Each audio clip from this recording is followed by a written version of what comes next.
Hey everybody, welcome to Backstage Slam, episode number 187. I am, of course, the Florida host, Josh, and with me tonight, nobody from Hawaii. Ben has got some internet issues because the island paradise is also known for its inability to keep wires run. You know, it comes from the rain and the landslides and whatever. But joining me tonight, just as we covered WrestleMania Nights 1 and 2 in Backstage Slam episodes 186 and 186.5, it is none other than Amber. Hello. And Anna. Hi. Now, I gotta be honest right now. I didn't tell them what we're going to talk about tonight because I figured, as I said, we'd call it in the ring. But I'm still not going to tell you. There's some things to get to first. Like, if you want to follow me on social media, you can always hit me up at Skid Comic. I know Amber doesn't use Twitter, so I don't know what to plug for you. Nothing. My hair is still there. We're good. Okay. Anna, throw in your Twitter handle. Catwoman13618. And as always, you can hit old Benny Boy up at YoBroMMO. Tell him that you're with him in this trying time of intermittent internet. You know, it took some concentration to get that out there. Well, with that being said, this is the Backstage Slam where we talk about all things wrestling. WWE, AEW, ROH, NJPW, MLW, the list goes on and on. Whatever strikes our interest for the week, we will talk about it. But before we really get into the meat and potatoes of this week's episode, I do want to throw out there that I binge-watched all of the Big Show. That's right. How many I think there's like 10 episodes, maybe, and they're roughly 22 minutes apiece. It's pretty quick to watch. For those of you that don't know, well, I guess who the Big Show is. Welcome to wrestling. I don't know how you got as far as finding wrestling podcasts, especially wrestling podcasts like this that are not at the very top of the charts. No knock against us. We just aren't there yet. It's a fact. How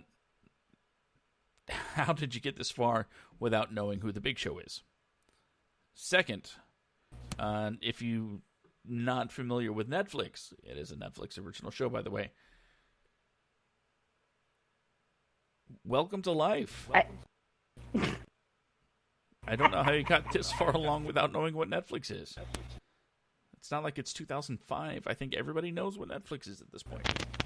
But in case you don't, it's a subscription service with a lot of original content as well as a lot of, stuff they pay for to put on their, little streaming service. The thing rakes in billions. I had a podcast dedicated to it on this network. And okay, I don't want to say had because technically it kind of still exists. I haven't done it in a while. Mostly because I found out that ever since I started it, and I'm not saying other people took my idea, I'm just saying other people are doing it, and to be perfectly frank, they're doing it better. So I'm reformatting the Netflix. After all, it's too good a name to just drop, to leave somewhere in a gutter. I got to do something with it. So as far as I can tell, it's going to be the Netflix Club. That's kind of the working title right now where, I'll bring you what's coming up in the Netflix instant streaming service for the U.S. But we're also going to focus on one movie, I want to say a week. It would be nice to do this weekly. One movie a week where we talk about a movie and give our impressions and do this, that, and the other. And what I'm hoping is not only will we talk about this, but at some point during the week, I haven't picked a regular day yet, but at some point during the week, I will host a Netflix viewing party and we can all kind of watch it together with a little, chat on the side there. The only requirements are that, oh crap, I just deleted Chrome. You have to have Chrome and you have to have a Netflix account. I might need Chrome. Ugh. Man, that sucks. That sucks. I hate Chrome so much because of all the adware that keeps popping up. Anyway, but I watched That's the what Big ad Show blockers for. Yeah, it didn't work. I don't Really? know how. I noticed one of the kids downloaded Roblox on the computer. It's for those that don't know. It's a game that kids like to play. It has all sorts of, I don't know how to describe it. It's just a weird thing. And every computer that it's on, because we have 3 PCs in this house, and every computer that it's on winds up with adware. And I'm just thinking that might be the connective tissue, since for the podcasting computer, for the studio computer, I keep it as clean as possible. I don't go to any questionable websites. I don't download any program that I don't know for sure is, 100% reputable. Yes, that means I don't go to those websites. No Pornhub? Definitely not on this computer. Anyway, none of that on this computer, but it still wound up with adware. But just so you know, I'll plug Pornhub real quick. Because of the quarantine, they're giving free, I don't know what it is, exclusive Free premium access. accounts. So if you do watch Pornhub, you can click the I am quarantined button and get the, better than normal porn, I guess. Okay, that's an interesting way to put it. I found out at work. So, one of the clients told me about it. Yeah, I found out at work too. Wait, no, that doesn't sound right at all. Sex comes up frequently in group, thank you. Actually, I think I heard about it listening to Lex and Terry. It was one of the news items they covered. See? But back to the topic at hand. I watched The Big Show. And it was good. Other than the name, I don't really know what it other than it's a sitcom. That's about all I know about it. It's a family sitcom where The Big Show plays a guy named The Big Show, and he's a retired wrestler. How original. Stays at home with the wife and kids. Oh Lord. Here's they kind of put a little twist on the family dynamic. First, it's kind of a blended family, right? Because the daughter from his first marriage comes to live with him while her mother has to go to Europe for work for, I guess, some years. Oh. So it's kind of acknowledging the whole thing where wrestlers, have multiple marriages kind of deal, that stereotype, I guess you could say. And he has 2 daughters with the new wife. So he has 3 girls. He's the only man in the family. He's the only man in the house. So, I'm watching this, and I'll admit, the first episode is super cheese. Okay, the whole series is super cheese, but it's a struggle at first, as everybody strives to find that first gear, get into his character without schlocking it up too much. It also stars Jaleel White. Anybody remember Urkel? 90s Urkel? Oh God. Yeah. But he's a friend of Big Show that owns a gym. So he's Jaleel White, not Nerdy Urkel. Yeah, he's more Stefan Urkel, except dumber, I guess you could say. Oh. More of an opportunist. He's a good guy, but it's hard to explain. It's a real ensemble show, because the kids get a lot of story time. There's focus on the kids. Of course, there's focus on show. There's focus on the wife. It's not bad. There's a few cameos in there from WWE superstars of the past. You know what? I'm just gonna say it. It's in the opening credits. There's the stuff that they do. You'll see Mark Henry, Mick Foley, and Rikishi. Nice. And they're, Dad's old work buddies. That's great. It's not the ones that normally get a cameo appearance. I kind of like that. Right. The only thing I haven't figured out is this show WWE canon? Is this kayfabe?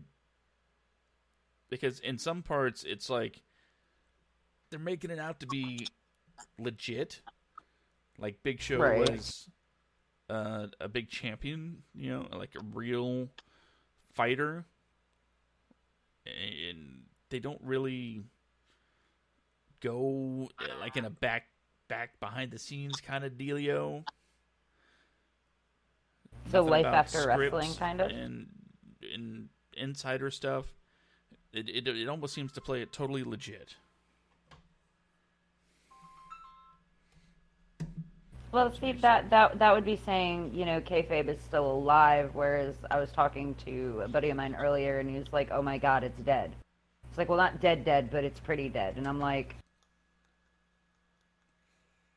either it's dead or it's not. Make up your mind. And he didn't elaborate. So I'm still WWE confused. can't seem to make up their mind sometimes. There are some guys on the roster, some people on the roster, and let's not be gender exclusive here. There's some people on the roster that will, say go on Twitter and stay absolutely in character. The Undertaker's done it for, damn near 30 years, right?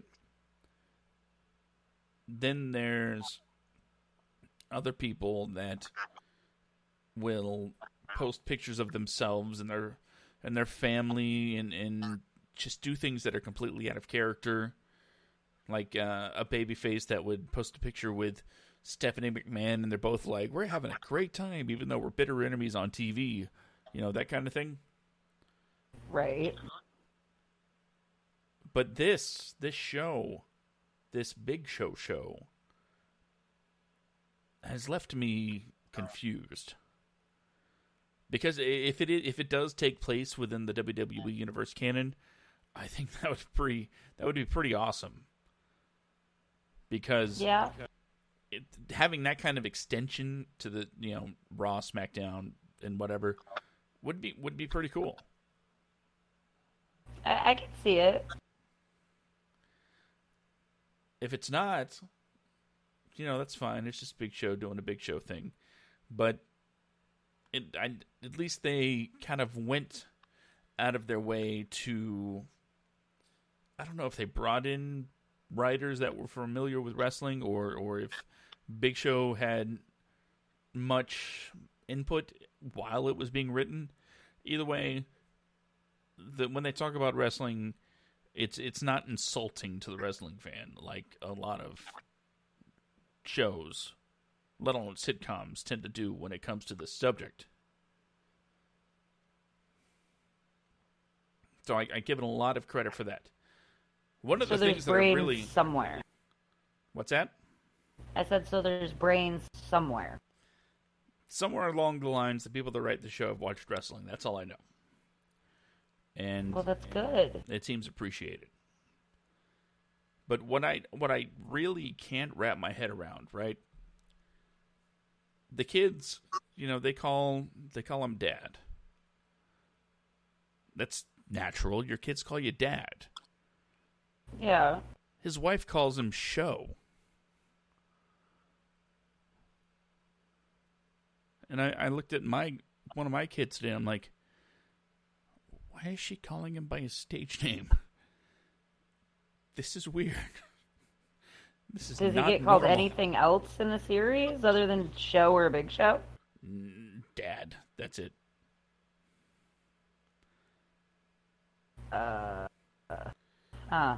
Like, his name is Paul.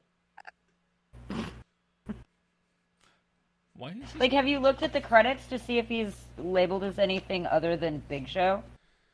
I'm fairly sure that his only credit is Big Show. Let's see. Big Show.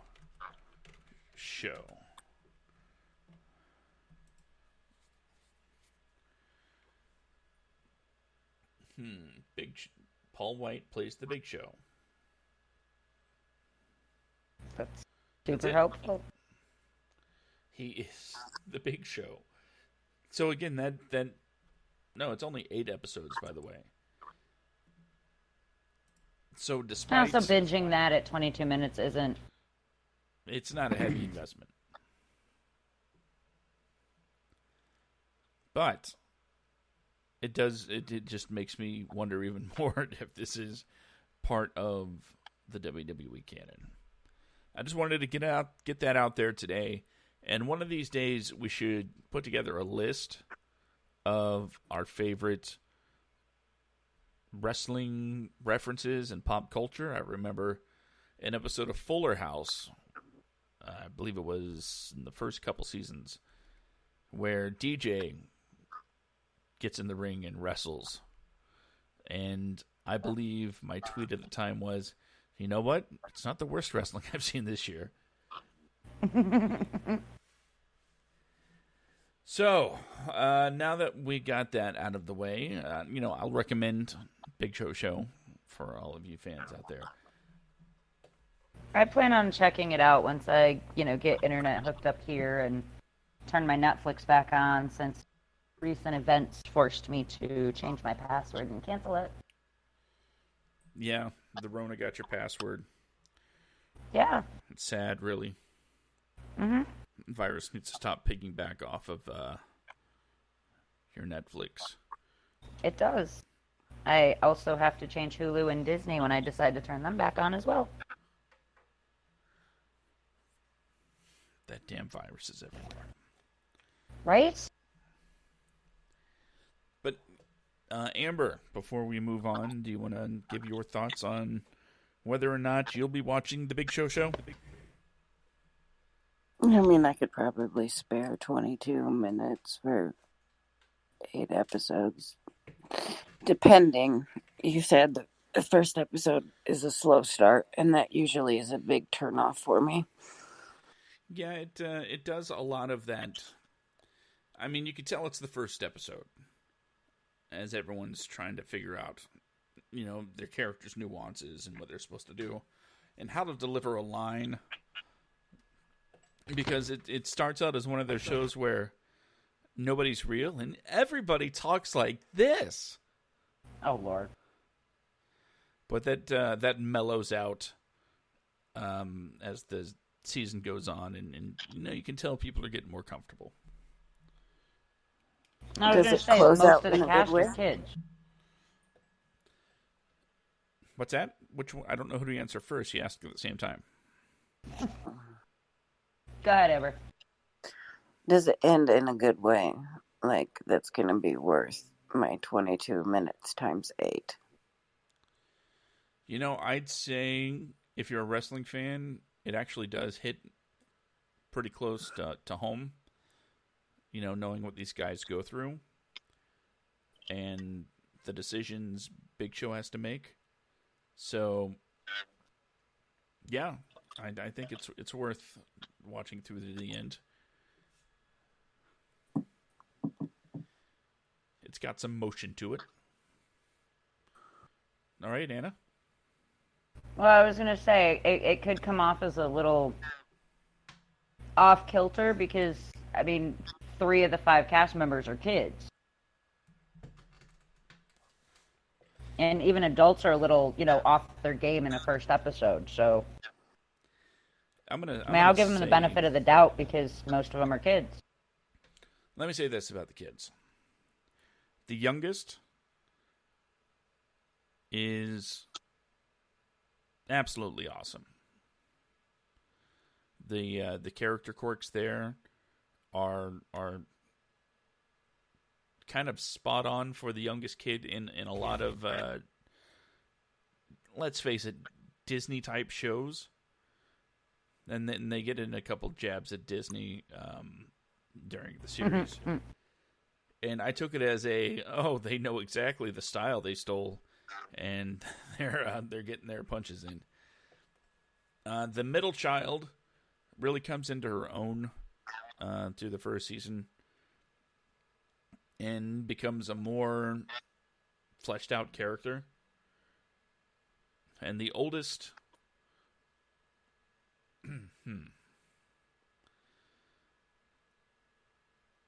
I don't know what to say. It's typical fare. 15-year-old stuff, I guess you could say. Nothing that blows your mind, but understanding, the character's backstory of moving from Minnesota to Tampa, where the show is set, and maybe some of the difficulties that would be involved with that, as well as going from living with your mom to living with your dad and your stepmom. There's some nuance there. But I'd say the kids, acting-wise, could be the best part of the show.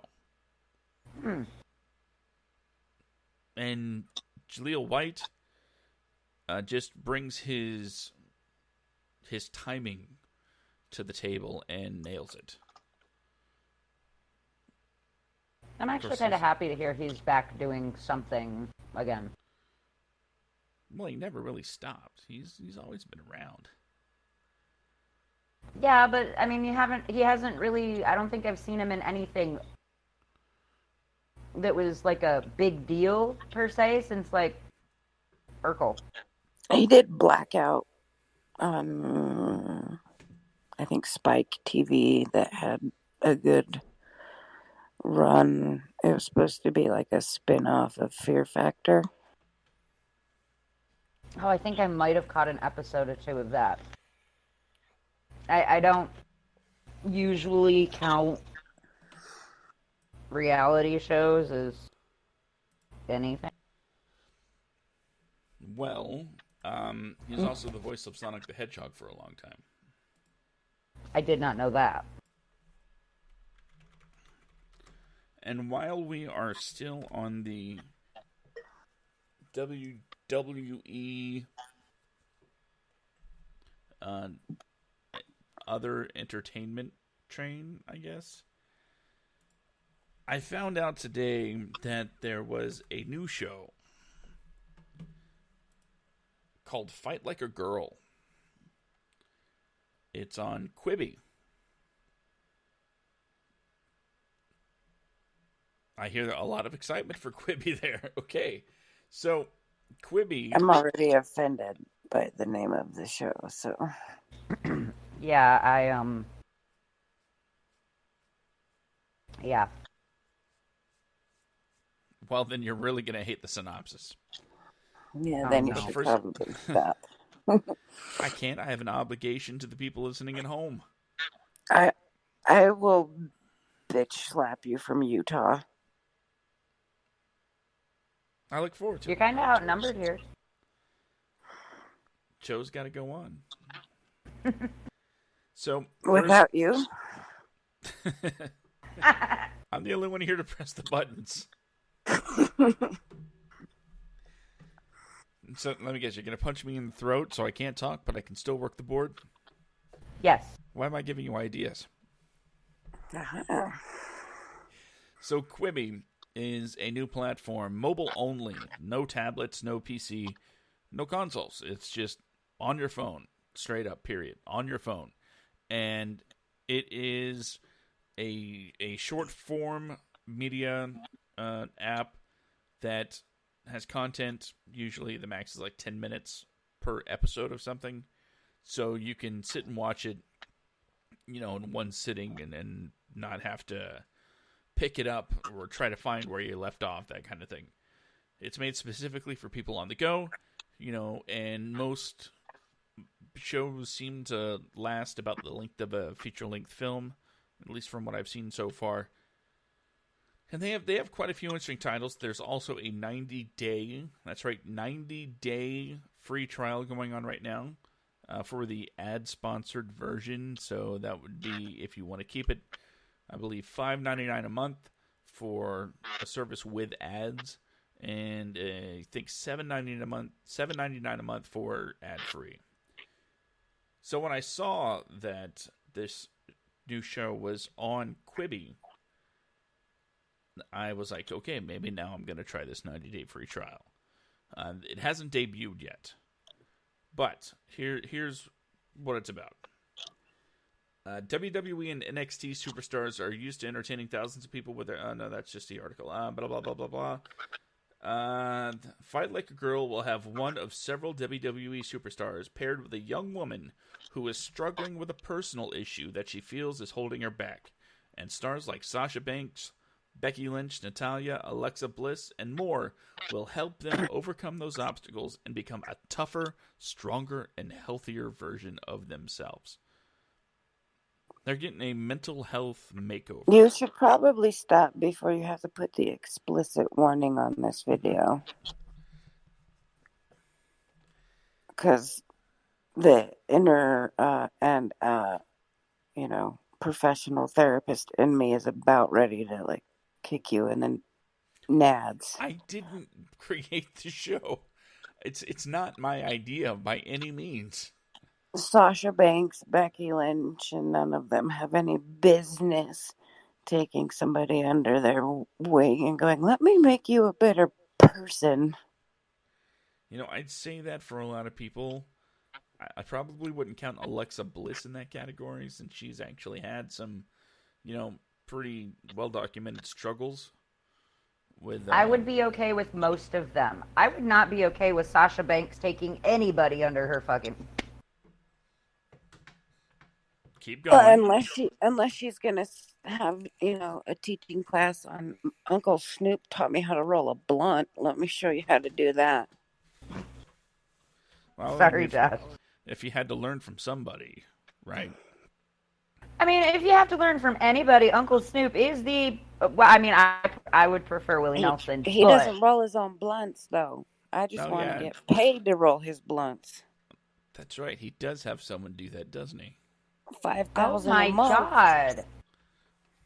5 G's a month to roll blunts. And you get a puff pass. I really don't care about the puff pass, although... with $5,000 a month to sit and roll blunts all day? Yep. Oh, hell. But... And that's just when he wants one. It is Snoop Dogg. So that means you're going to be really busy. This is true. Like I said, I'd rather work for Willie. Willie quit smoking. What? Yeah. That's a lie. No, I was just going to say, Willie Nelson quit smoking weed. He was starting to get too many health issues. Specifically respiratory problems. Not specifically because of it, but it certainly didn't help. Gee, I wonder why he would be getting respiratory issues. And smoked like a chimney for how long? 100 years? Roughly, yeah. I still think I would find it far more enjoyable to be hanging out with Willie Nelson than Snoop Dogg. Anyway, back to Sasha and my oopsie. I'm sorry. No. You just can't, I can't do it because the professional therapist in me says there's just some people who shouldn't be talking to people about mental health issues and how to overcome them. Well, it's not just mental health issues, though, right, Josh? Weight issues as well. That That falls might be under where Alexa comes in.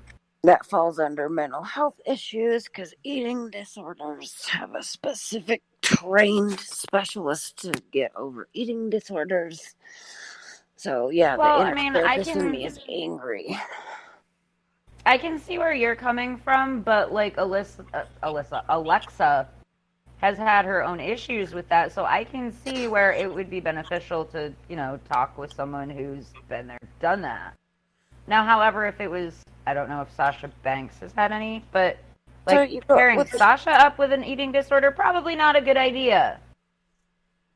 you could even go the KFAB route where you have like it for me they're sitting there bullying the overweight or thicker. Like, how bad did they traumatize Mickey James?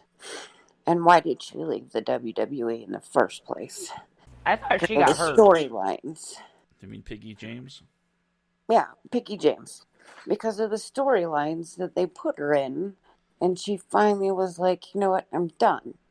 But, like, just in the storylines that they give women of, like, you're disposable. You have to get bigger tits in order to make it in this business. You can't be you, I don't, no, see, no, I gotta stop. It's making me mad.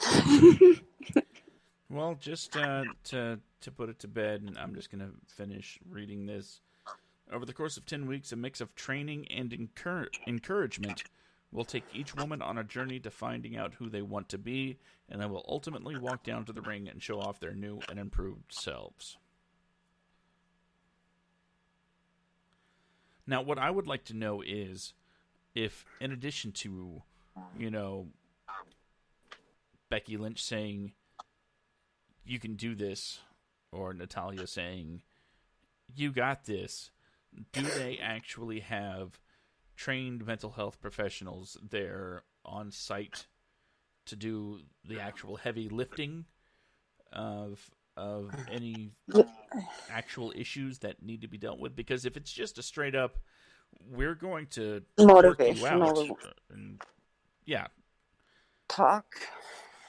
we're Okay. going to talk at you until you work out and feel better. That's questionable to me at best. But if you open Pandora's box of somebody who has some serious mental health issues and you don't have somebody that can de-escalate, you can do more harm than good. This is true. Whew. I knew that bringing this up would touch upon something. I didn't know it would hit so hard.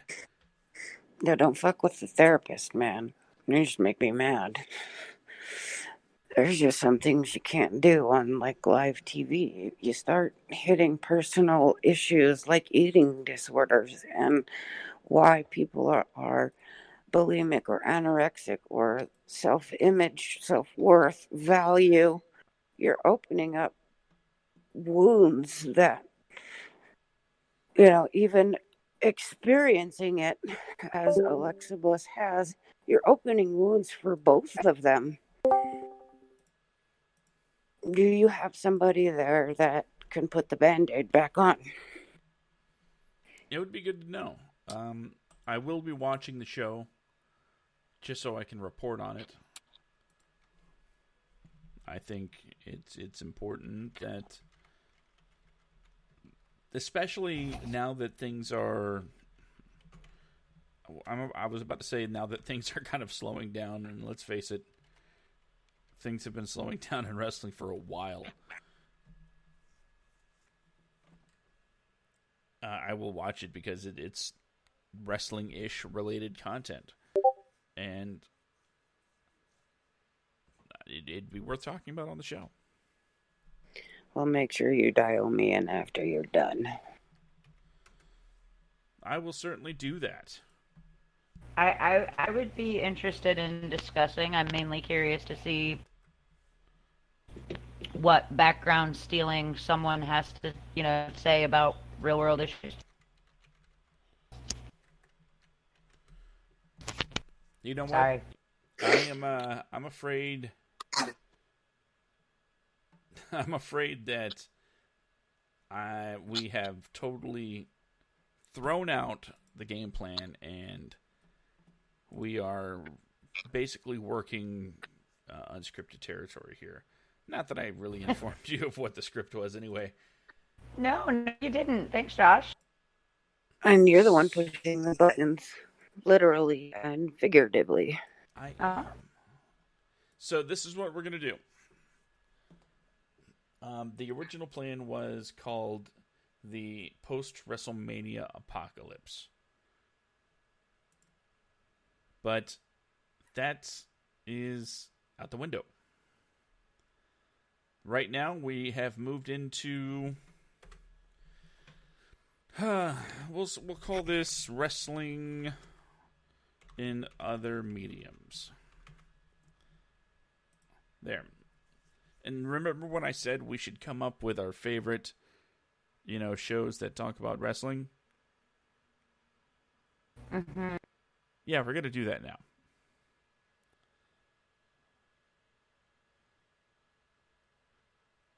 Please don't get too excited. I'm trying to think of some. Yeah. I know there's some in my memory because I can remember like Hulk Hogan being in the ring with some scrawny person. Well, how about TV show? But like I can't remember the names of TV shows at the moment. How about Glow? That's probably the number one non-wrestling show going on right now. The number one show that really shines a spotlight on the business. Sorry, you got the wrong person on the line for that. I've never watched it. Neither of you have watched Glow? No. I've got no idea. Wow, okay. I've heard of it, I've looked at it, and I'm just like, if I want to watch ladies wrestle, I'll just hop on the network and watch ladies wrestle. Well, Mark Maron, Allison Brie, it's retelling the story of the Glow organization from the 80s. That's what Mae Young, or no, that was way before that. Okay, I I thought Glow was like Mae Young and... No. It was an the other one. Wrestling company that, to be perfectly honest, was what it was.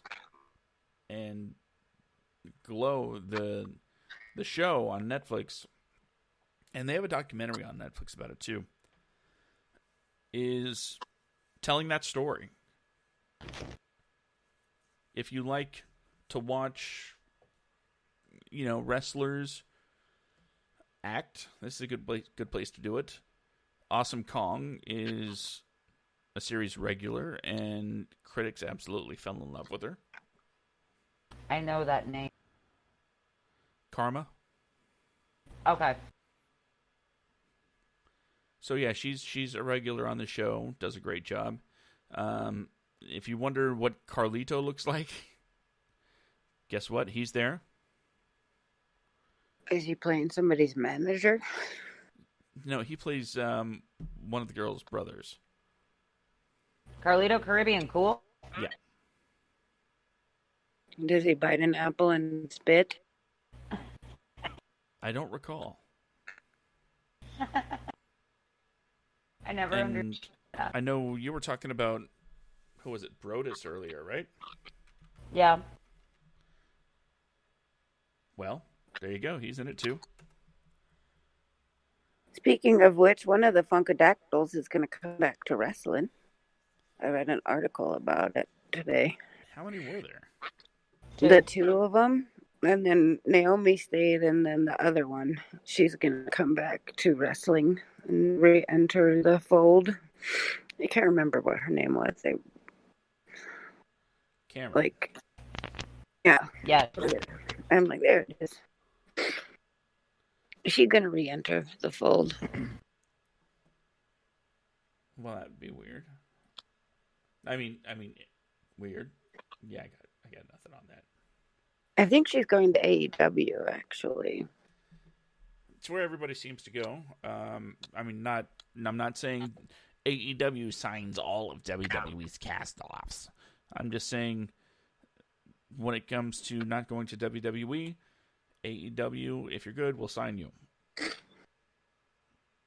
Because right now there's a lot of people that are just like all up AEW's butt about any time they sign someone that used to be with WWE. And according to Triple H, he doesn't care about AEW beating NXT in the ratings because they will lose their pizzazz. And nobody will care or even remember them. He could be right.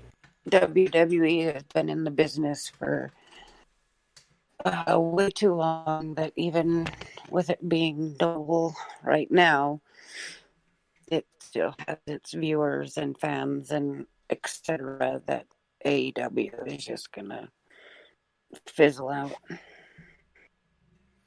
Yeah, I don't really see that happening anytime soon. It's weird to say, but hear me out. The coronavirus could be the best thing that ever happened to AEW. Why everybody's doing tape shows? Right, but one, the XFL was essentially shuttered. Vince McMahon lost, if what I'm reading is correct, upwards of $800 million. He did that the first time around with XFL. Except he wasn't just playing with his money. McMahon owned the league. He owned every team this time around. He sold. So he lost. Yeah, he lost. He sold stock in WWE to build up the capital for the XFL. The XFL is not a WWE production. It is not affiliated with the WWE in any way other than Vince McMahon owns it. He created his own separate company to run the XFL. So those losses are, it's sounding like big and permanent. Oh. So that puts not the WWE in a weak position, but it puts Vince McMahon in a less than gracious monetary position, even though they're getting billions with a B from USA and Fox Network for their content. Which, by the way, if rumors are to be true, are also going to take a hit if they don't keep putting out live product. Yeah, what I read TV was contracts. their breach of contract will start next week. For the rumored folk, the breach of contract, if they don't start doing live shows, happens next week, and that's when they can start. Which kind of hitting seems them. like a dick move considering the way things are right now. Maybe, but the thing to remember is the Fox Network and the USA Network invested, again, billions of dollars in a product that They're recouping their losses. Yeah, they very specifically said, we want this many live events because it's hard to get people to tune into anything these days live. And right. if it's some sort of sporting program, it's a natural draw for live audiences because you don't want the results to be spoiled. Unfortunately for everybody involved, wrestling fans, and I think they did this earlier than almost everybody, figured out how to watch what they want to watch at their convenience. Before reruns, before Hulu, and before anything else, wrestling fans were on top of finding the shows they wanted to watch. They were just on top of it. So, for years, ratings have been in a pretty steady decline, which is why it was so strange to hear that USA and Fox had spent those billions for a product that was already in a steady decline in ratings.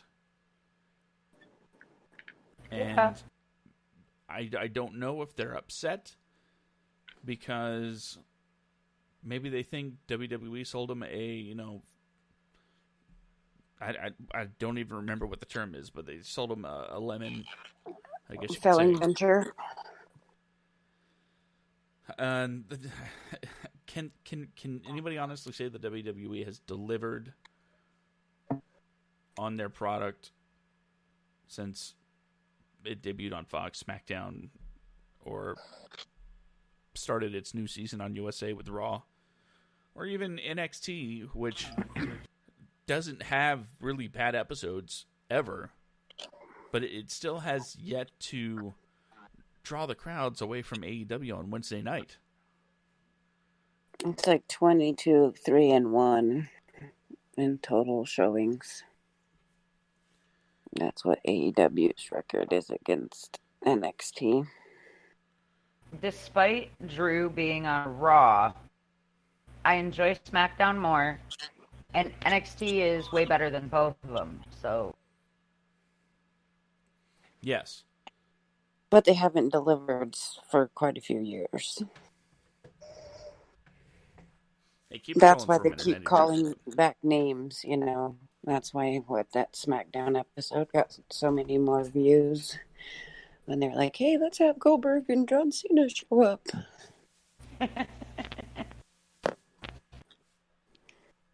But it just seems like some of the storylines are rehashed a lot more on Raw than they are on SmackDown.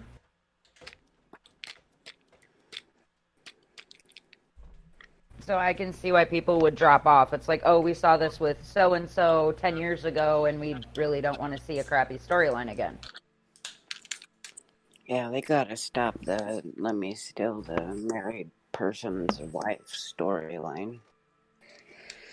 They did that with Test and Triple H and Stephanie McMahon. Yeah. They did Normally, that. I'm not a big fan of the whole AJ love. Lee. Yeah. Dolph. Yeah. Fuck. I forgot about Dolph him. has been involved in a lot more love triangles than anyone really has the right to be. It's the slicked black and blonde hair, or slicked back black hair. Or it's the slick look. It's the greaser look. Yeah. All right, I'm back. But for some reason, and I don't know if it's the cuteness, the adorableness, the awkwardness, I love Otis and Mandy. And I was just waiting and counting down the minutes until that big reveal on the SmackDown before Mania. And I loved every minute of Sonya beating the not Sonya beating the crap out of Mandy, beating the crap out of Sonya. For once, I actually enjoy a love story on wrestling. The rest of them... Oh, man. It is cute. Isn't it? And, Tucker screwed with Dolph bad on SmackDown. Still lost, but he got Dolph fired up because he was showing him video of Otis and Mandy working out together. It's just so cute.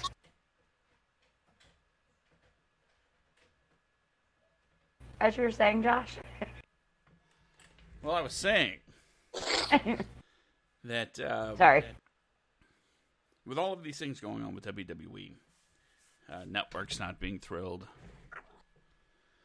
and Vince taking a big personal loss, I'm not saying AEW has a chance to beat WWE as a whole, because, as we keep saying from the beginning, or as they do, that's not the goal. That's not the point. AEW is not trying to take out WWE. What could happen, though, while the playing field is being leveled because of this virus, people are going to start reevaluating what they want to see from their wrestling companies. And Dan Rona is responsible for divorces, babies, and the downfall of wrestling. I've got at least 2 people on my friends list that are pregnant already, and it's like, what? So yeah, this virus ruins everything. Or it could be the resurgence of wrestling as people reevaluate what they find to be good wrestling. AEW. Are you saying AEW is good wrestling? AEW is good wrestling. Are you saying it's good wrestling over New Japan and Ring of Honor wrestling? Definitely over Ring of Honor. I can't really say anything about New Japan because they don't really do shows on a regular basis. You know, they don't. No, have theirs a is weekly weirdly wrestling different, thing. but I like it. So when they do their shows, they can get the best people available and put on the best matches available. And most of the time they do. But right now, especially as far as America goes, AEW, and I'm going to go ahead and say it, maybe just a little bit behind NXT as far as match quality, but miles ahead, in my opinion, of Raw and SmackDown when it comes to creativity. They're giving me a reason to watch every week. When the show goes off the air, I am anticipating what's going to happen next week. And there's only 2 shows that do this in wrestling. And funny thing is, they're both on Wednesday night.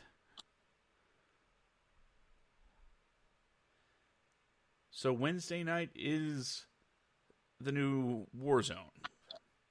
And AEW is coming out consistently on top. This is their opportunity to start reeling in the wayward WWE fans that are, honestly, I don't think I'm speaking just for myself when I say I'm getting tired of half of the Raw and SmackDowns being dedicated to previous pay-per-view matches in the year. I did not. That's need to only tune been in. since they've been doing the taping, though, right? Right. I have no desire to tune into Raw and watch the 2020 Royal Rumble match.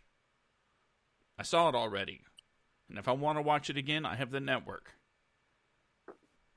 They did a really cool montage for Jeff Hardy, and I think that means he's going to get a mid-card push for, like, the Intercontinental Championship.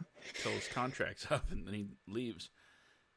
Yeah, but I think that's their way of enticing him to stay, because they did his little career montage, and I think that's a, hint that we're going to give you a mid-card run, because I don't see them pushing him any other way. Would it surprise me if he wound up being on top? No. He's been there before. He's been WWE champion.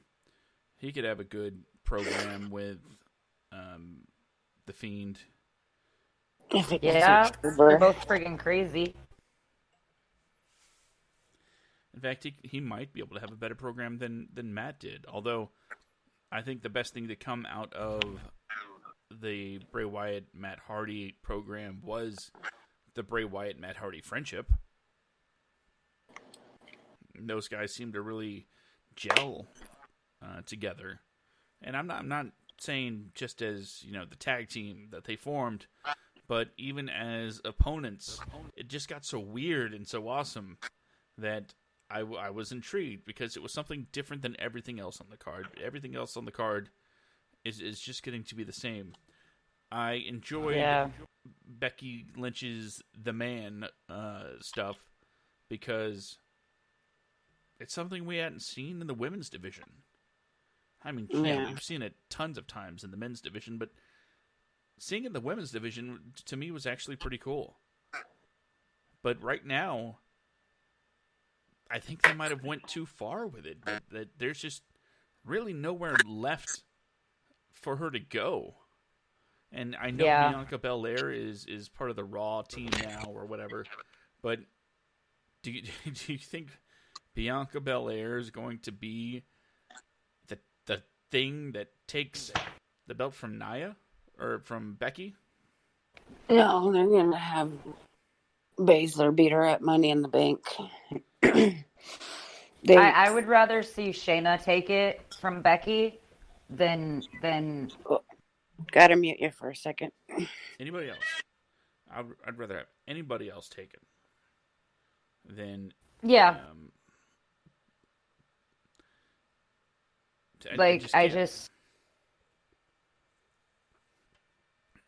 hold on, let me rephrase that. I don't want anybody but Shayna to take it from Becky. Because one, that makes Shayna do something that she who will not be named can do, which is beat Becky. This is true. And that could also set up a potential feud with she who shall not be named, if she shall decide to return. By the way, if you use Discord, search up the YoBro MMO Discord and join the wrestling conversation today. Shortly before we came on the air, there was a pretty, I don't want to say heated, but there was a lively discussion in the Discord chat, the general wrestling chat, about the person that we won't name, whose initials are RR, and she apparently is rowdy. And another female competitor. I love you, Josh. God damn it. Well, if this is somebody's first time listening to the show, they might not understand who I'm talking about when it's she who will not be named. And I don't name her because I appreciate my anatomy staying intact. So there's that. Like, but essentially, no, go ahead. Well, I don't, I'm not okay with anyone intentionally getting hurt in the ring, and my feelings regarding a certain other someone who I suspect is intentionally hurt people in the ring before. Mm-hmm. So yeah, I don't know how to read Nia's tweet. Like, it definitely comes off as, yeah, I'm gonna mess you up. Like, okay, intentionally or mess you up via, normal wrestling technique? Well, I will pull up the quote that Ben threw us out there. Like, she who shall not be named definitely deserves to, have her ass handed to her in the ring for what she's been saying. But from a scripted standpoint. Yes. So, I don't know if, that's a scripted tweet from Nia, or if she's just completely off the rails over what she has said. Let's see.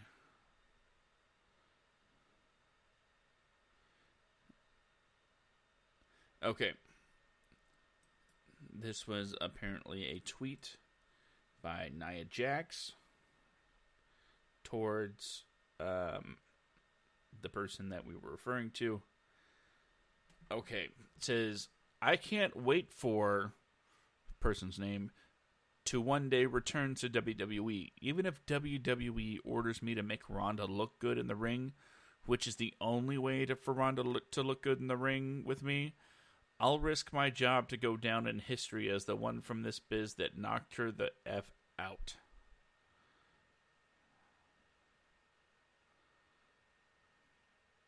I did begin to tell everybody what I found wrong with this statement. Well, I mean, it could be from, I mean, they've had knockouts before in the ring. Like, it could be, I mean, it could be just like an MMA reference. She could be referencing her MMA. There's a lot of different ways that can be read because it's not orated. We're taking it however we perceive it to read. If WWE orders me to make Ronda look good in the ring, I'll risk my job to go down in history as the one from this biz that knocked her the F out. See, the fact that she actually named WWE in it is suspect. The fact that she basically implied, maybe even straight up said, if I'm told she's gonna mess her up to bounce for this girl, forget it. I'm going to knock her out. And you and I had a little back and forth in the chat. Again, YoBro MMO. I encourage everybody to check out the conversations that we have on the topics of pro wrestling. Like, I mean, it's a perfectly legitimate response to what that person has been saying. Because honestly, not, what she's been... in my opinion. Hold on. Yes, ma'am. Because what that thing has been saying is completely inappropriate. Over the top. Like, the one who gave her his blessing and his coat would be super disappointed in her. I hope she knows that. Say again? The one who gave her his blessing to use the name and gave her his coat would be super disappointed in her. No, I think he would love it. If she actually meant it or if it was character is the question. That's the thing. She put it in a way that leaves it questionable. Yeah. They both... Nia did not. Nia straight up said, I am not in character right now. I will knock her out. She said she will not do the job. She will be unprofessional, and she will knock her out. Well, I mean, that other thing I won't name has appeared to, purposely injure people in the ring, too. So, I mean... Not really relevant to this conversation. But I mean, it's purposely injuring people in the ring, though. Right? Nia's not innocent from accidental injury, though. Oh, if you watch that one match where Sasha kicks, I want to say it was Paige after she had her surgery. Yeah, it looks intentional and it looks hard as hell. She hit her there on purpose. If you're doing it on purpose, you're an asshole. I hear baby. Now, the thing with Sasha, I don't think she intentionally meant to hurt Paige. I've watched that video several times, and that shit looks like, stuff looks like it's on purpose. Well, yeah, that's kind of her job. But No, like, it could have been landed differently.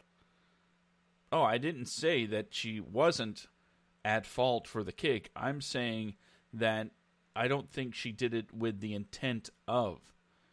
I think it just shows how green Sasha was and in some areas still is. See, I wouldn't put it past her, though. And she's not the only one that has ended up injured after a match with Sasha. It's kind of a pattern. But remember, the biggest difference is Sasha didn't go on Twitter and threaten her before the match with out-of-character violence. She kind of did earlier, though. Nia did. Did you see the, 6 people video deal when she was talking about complaining to management? And, oh, hey, you're okay.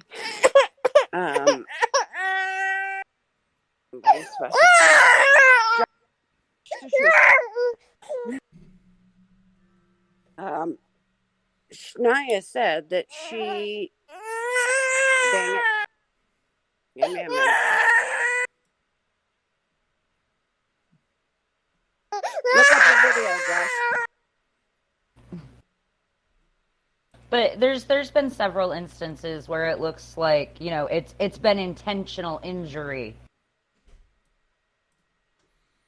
Well, I can tell you right now that if it was ever proven that somebody had intentionally hurt somebody else, chances are, 8 times out of 10, that person would be immediately removed from in-ring competition. I would hope so. So in the Twitter video, Nia Jax says something like, "I'm a 6 foot, 300-pound biatch. Put me in the ring with her."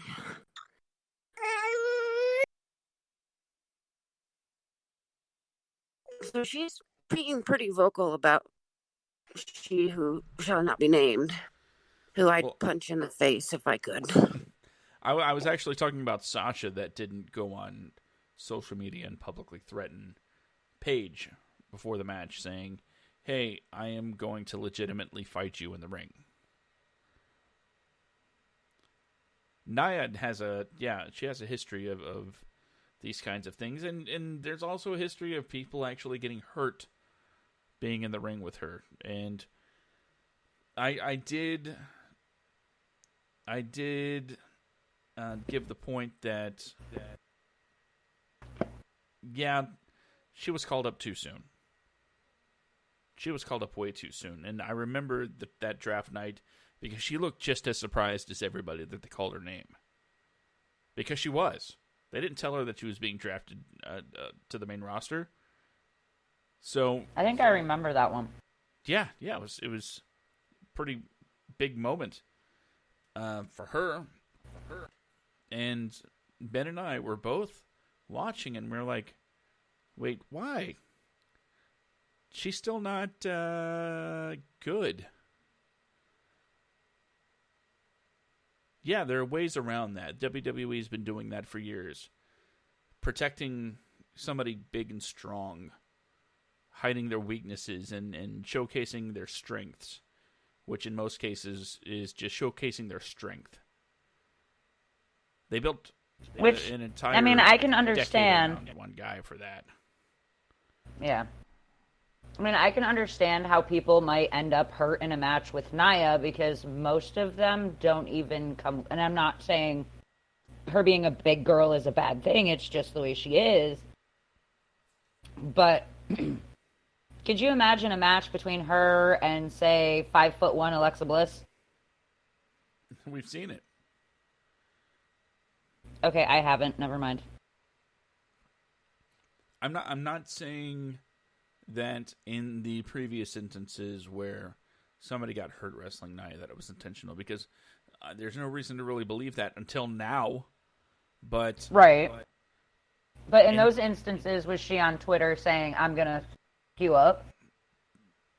Not in a blatantly, "I don't care if I get fired for this" kind of way.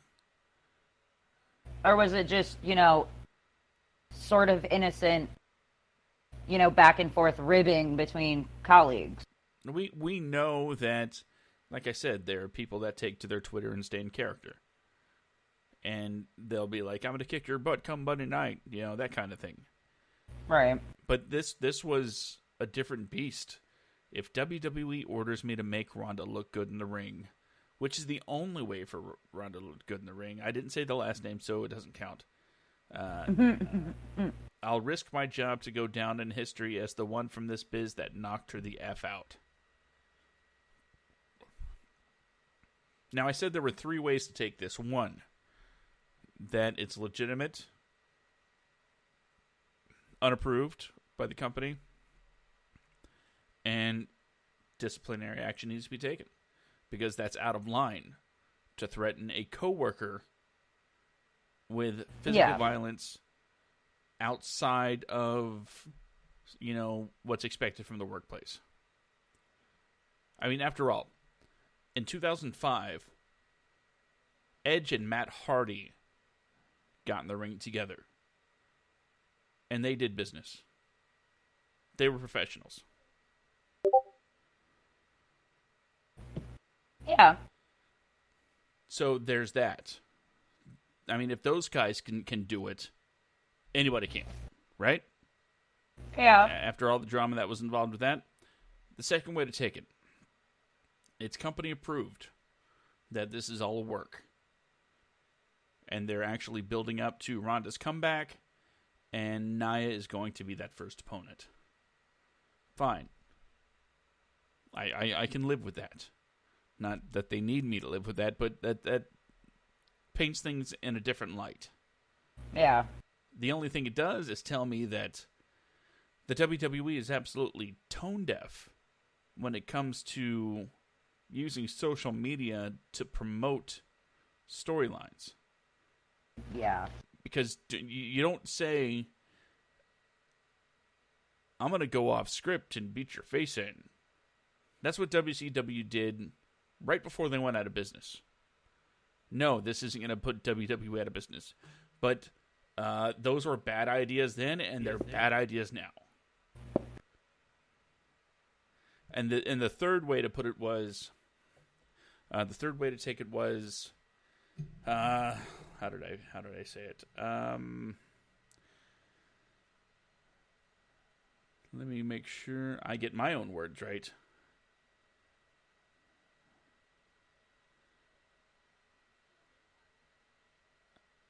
Okay, Nia is saying it for attention, at which point she needs to sit the F down because she doesn't have half the resume what's-her-face has in the wrestling ring, let alone the sports world as a whole. Which is absolutely true. In the, 1 year? I disagree. No, that's the thing. Maybe in sports entertainment as a whole, because Nia doesn't have the MMA resume that she Nia does. Doesn't have an MMA resume, but Rousey has accomplished more in 1 year than Nia has in her entire career. Accomplishment doesn't mean skill set, though, Josh. There's a difference. They Nia pushed has Rousey. no skill set. They pushed Rousey, and they let her. They did that on purpose. She was a dollar sign, and that's McMahon's biz right there. They're not pushing Baszler, who has the same MMA platform and skill. Like Rousey and Baszler they train in the same gym, for Pete's sakes. So if we're not talking about skill set, I think was pushed for a stinking reason. Oh, I'm not talking about the push. I'm talking about her skill set, her move set, her accomplishments. What, putting somebody in an arm bar and doing a hip toss? It's no better than doing a spear and a jackhammer every freaking match. Yeah, Still she's two really more moves than Nia's done. But if you want to talk about the accomplishments in the wrestling world, and I'm not even talking about wrestling titles, because she is, a 2-time women's champion? And Nia's held the title once. But how about CBS Sports and PWI's Rookie of the Year in 2018? The PWI 100 number one female wrestler in the world. Sports Illustrated number 4 out of the top 10 female wrestlers in 2018. The Wrestling Observer Rookie of the Year 2018. None of those associated with WWE. Yes, but what are the criteria that they go by? For which one? Thank you. For any of them. No offense, but how many of them have women on whatever panel chooses them? Are they all a bunch of dudes that seriously, you might want to put a disclaimer on this one. Are they all seriously dudes that just, want to bang Ronda? Because that's kind of what it sounds like. Are you being serious? Because there are so many guys out there that just want to nail Ronda Rousey. You get a panel of dudes that, let's make her number one just because it's Ronda Rousey. Screw that! Honestly, her matches are boring. I would rather watch Nia than her. She had the best match on her debut in WrestleMania. And you're talking about ranking her number one in the PWI Top 100 Women. What are their criteria? Guys? I think I just got Josh fired up. I mean, Stephanie McMahon is better in the ring than Ronda Rousey. Okay, so it's a bunch of old horny dudes that are trying to put Ronda at number one. Woman of the Year started in 1972. Okay. Stephanie McMahon has more experience and accolades and skill set than Ronda Rousey. She had her best match because they were putting her ass over. Thank you. Let's see. They were putting her ass over. The only reason she had a good match is because they were doing that. Stephanie and Triple H could have squashed the hell out of Kurt Angle and She Who Shall Not Be Named in a freaking heartbeat, clean. Instead, if I remember correctly, is that the one where she put Triple H through a table? I think so. But the thing is Stephanie and Triple H could have stomped them clean. Stephanie has better wrestling skill and accolades than She Who Shall Not Be Named. She was meant to be put over from day one. Yes. That is why all these people voted her number one, because she was meant to be pushed as number one.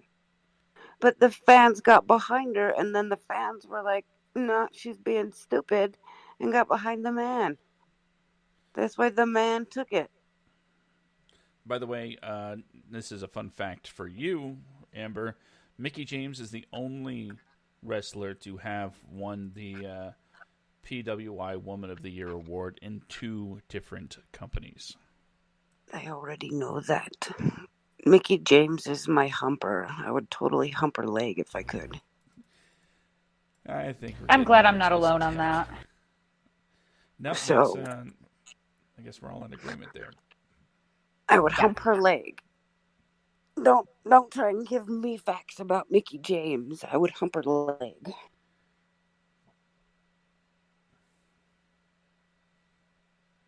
I've liked her for a very long time. So yeah, no. Let's see.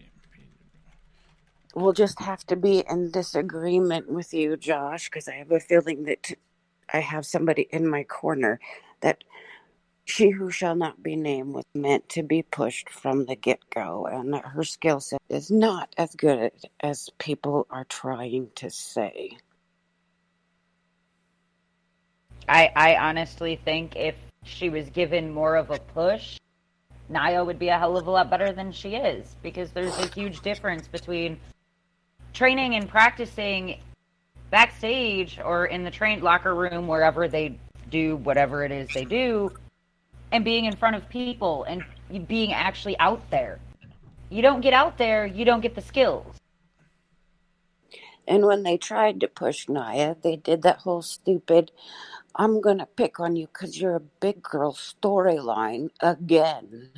And that's so wrong. And that is why she eventually lost it back to Alexa, I believe. Because, they were doing the body image storyline. Nia's been in the business for 6 years.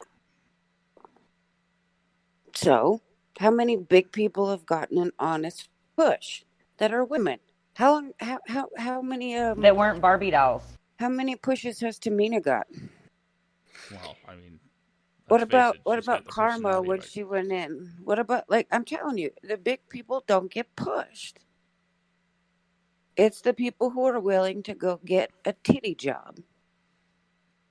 I'm honestly surprised that Alexa would have anything to do with a body shaming storyline.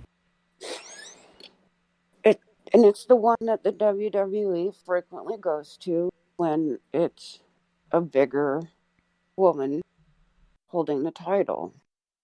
Especially with Nia, because I heard they were like BFFs in real life. Or maybe that's why they used Alexa. Could be. It wouldn't sting as hard. Knowing that the person on the other end doesn't actually mean it. So let me ask you this, Josh. Did Charlotte get all of hers because of a name? Because you said that it was a family.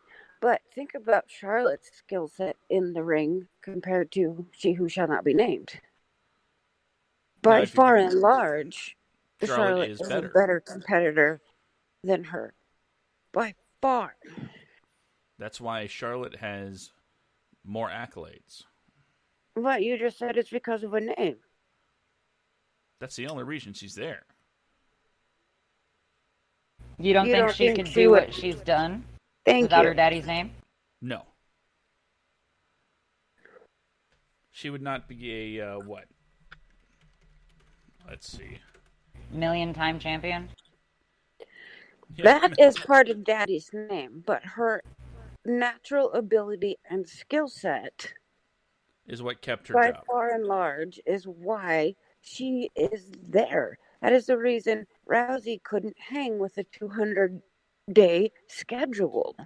Because she didn't have the freaking stamina and a mental capacity to go, I'm going to do this every day for a year. Okay, it's not doing a fight once every 6 months that lasted 32 seconds. Charlotte signed May 17th, 2012. And since 2014, she has won 12 women's championships. So it can't be just the name, because if it was just the name, she would have started winning them from 2012 to 2014. I'm not sure there was anything to win before then. Get off dick. Because she was still in NXT at the time.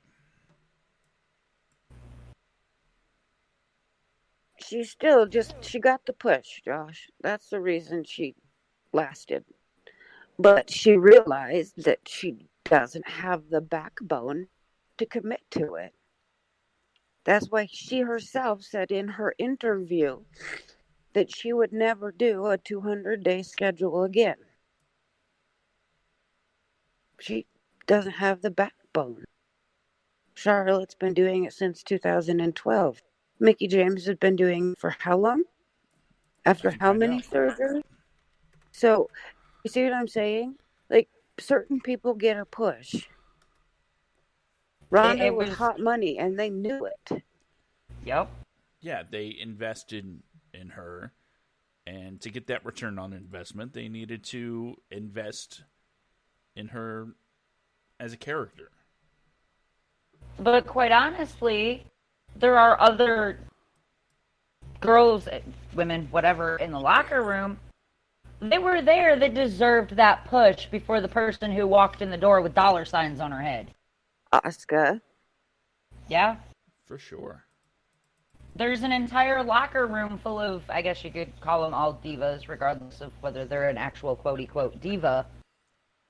But there's an entire locker room of women that never get a push. You hardly ever see them, and then she who shall not be named walks in and, oh, I'm a big name. You have to pay attention to me. No, get the hell out of here.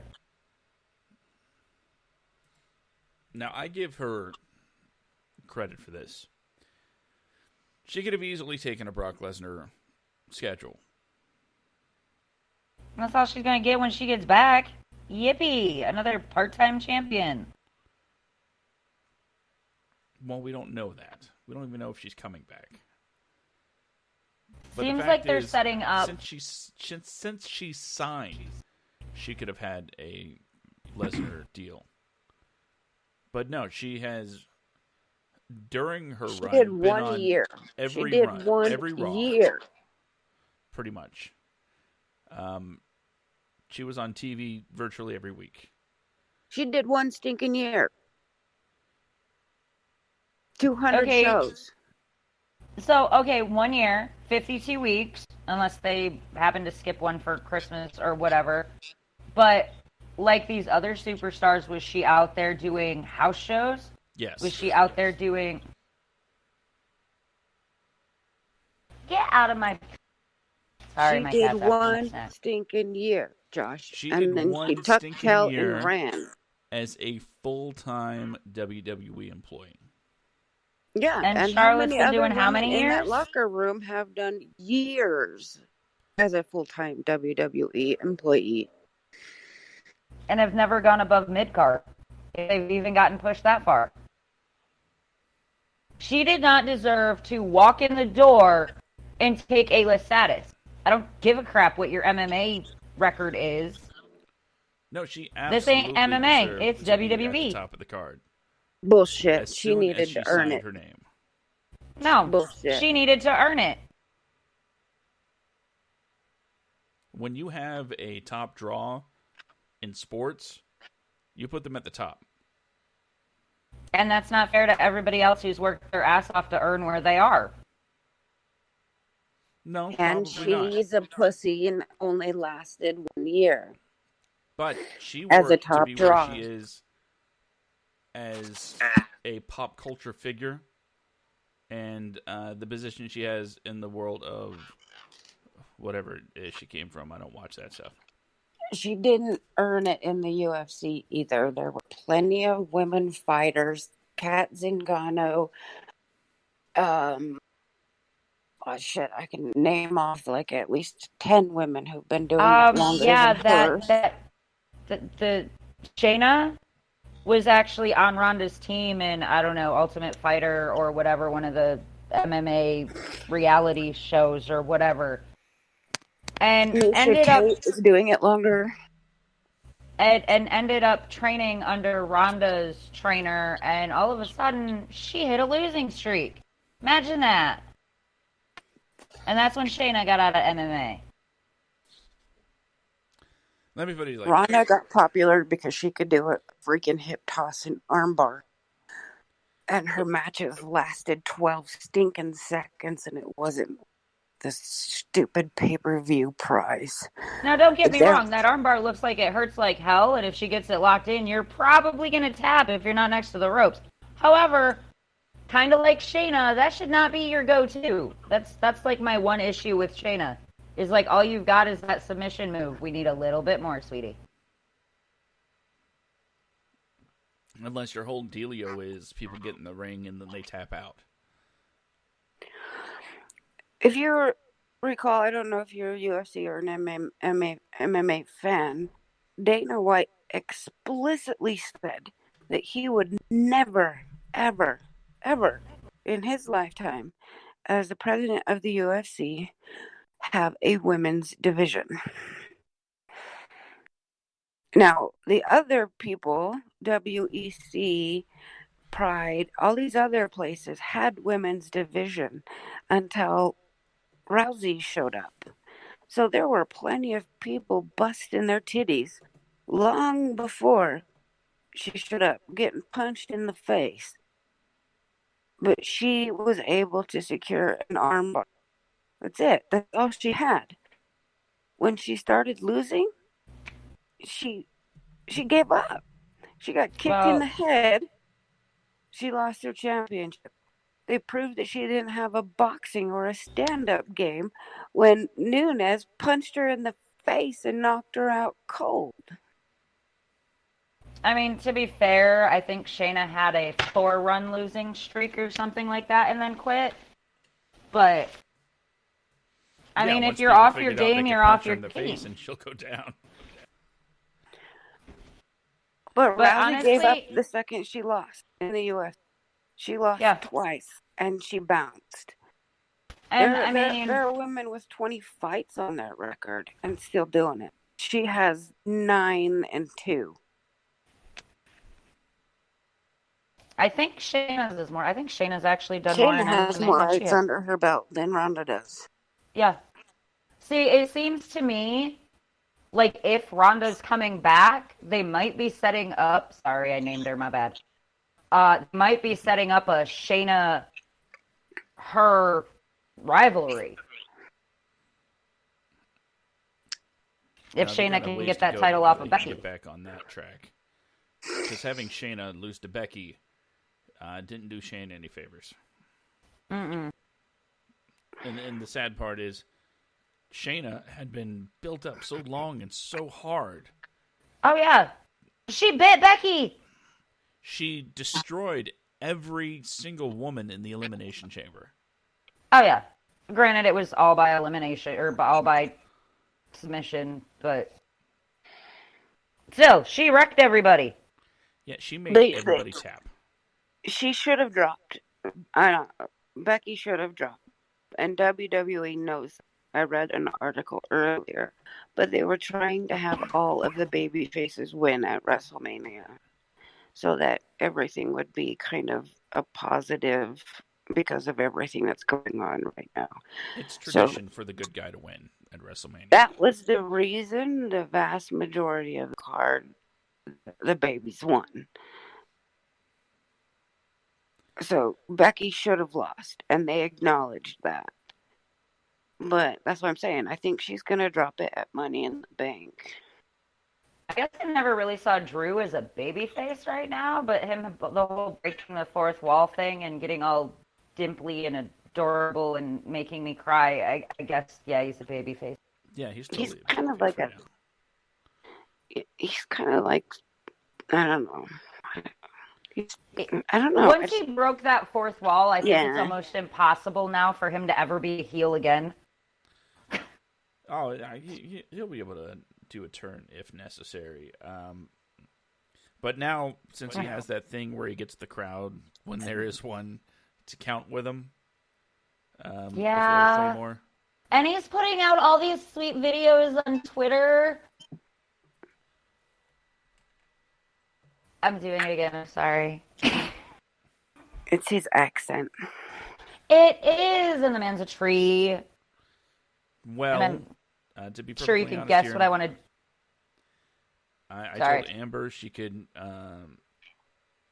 go on a rant against RR, and it's only fair that you declare your undying love for Drew. Whatever do you mean? I think it's a combination between the fact that regardless of whether he has facial hair or, a decade ago when he was far smaller in stature and super baby-faced with no facial hair, like he's always been just really, really good looking. And then you throw in the accent and the fact that he's gotten bigger and he's a tree. He's like 6'5". You're putting an explicit warning on this one, right? Let's see. I also want to ask, is this the longest length of a backstage slam? What's that? Is this the longest length of a backstage slam? We're about to hit 2 hours. Not by a long shot. How long have you guys been talking? This episode has gone 134.58. So I know, but what's your longest time? 4 hours? Jesus Damn. Christ. What are you guys talking about? We were watching SummerSlam, I think it was. And Oh, that's when you guys were doing the live. Okay, I remember. yeah, and that pulled in something like 18 or 19,000 people. Wow. That would be fun. Let me get internet. Yes, I For the remember next those. I remember those when you guys. I'm were doing getting the it live turned on shows. as soon as I get back from Georgia. I saw no point in getting it turned on when I'm leaving in a couple of days.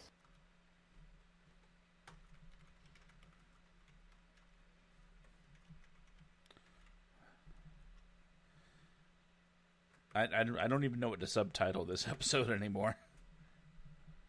Just put rant. Yeah. Josh talks Slam about the rant. Big Show. Amber. Amber and Reynolds. Anna team up on Josh over, things. Yeah. And we all agree to hunt Mickey James. Yep. I don't think I want to put that in the description. It'd be a spoiler. People should listen for that. Yes, absolutely. And it should be known that if he were not married, I would climb Drew McIntyre like a fucking tree.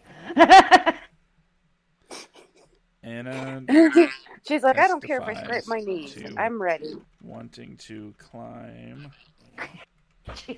Drew. He's a full foot taller than me. I'm going to have to climb somewhere.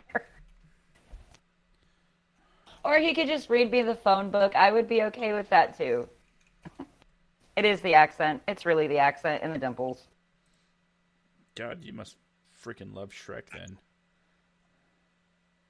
How do you go from Drew McIntyre, who's like a god of a man and has me wanting to spend money on his shirt, to Shrek? Because you said it was the accent. And they're both And the dimples. Scottish. Okay, there's a big difference between Drew McIntyre Scottish and Mike Myers Scottish. That's like comparing Mike Myers to Sean Connery. You should be stabbed. I didn't. Yes. I did. At least I didn't say fat bastard. Either way, no. What? I'm with her. Heed. Look at the heat on that kid. Well, I can feel where this is all going, so I think it's time to cut it now, because after about an hour and 40 minutes, it's probably time to hit the old dusty trail. And I don't want to get hurt. So, with that being said, I want to thank everybody for joining us on this week's Backstage Slam. I'm sorry for the title, because after the hodgepodge of conversations we've had, and not a bad thing, by the way, I thought this was a very lively conversation, and there was some spirited debate. Yeah, that's all I'm going to say about that.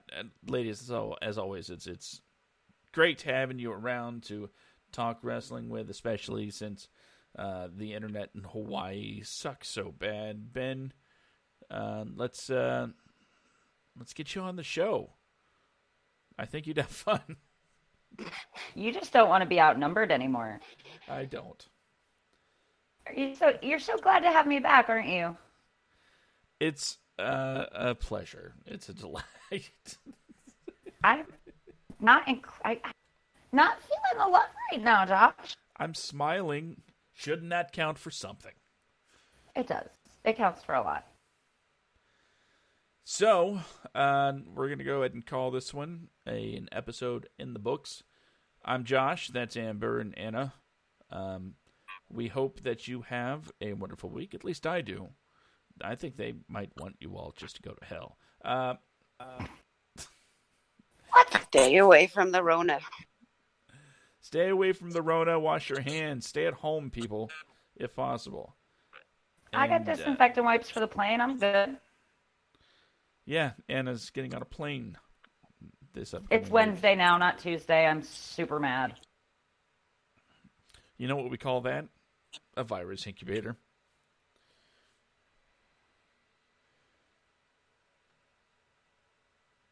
Oh, that just killed the mood in the room. Yeah, So so is the store I work in. So yeah, there you go. Positive thoughts. I live people in a don't big, know how to stay home. I live in a big steel box, or I work in a big steel box, so I understand going out there. I see people all the time. Once again, with all that being said, thank you for joining us. This has been the Backstage Slam number 187, and the only thing left to say, I guess, is too sweet.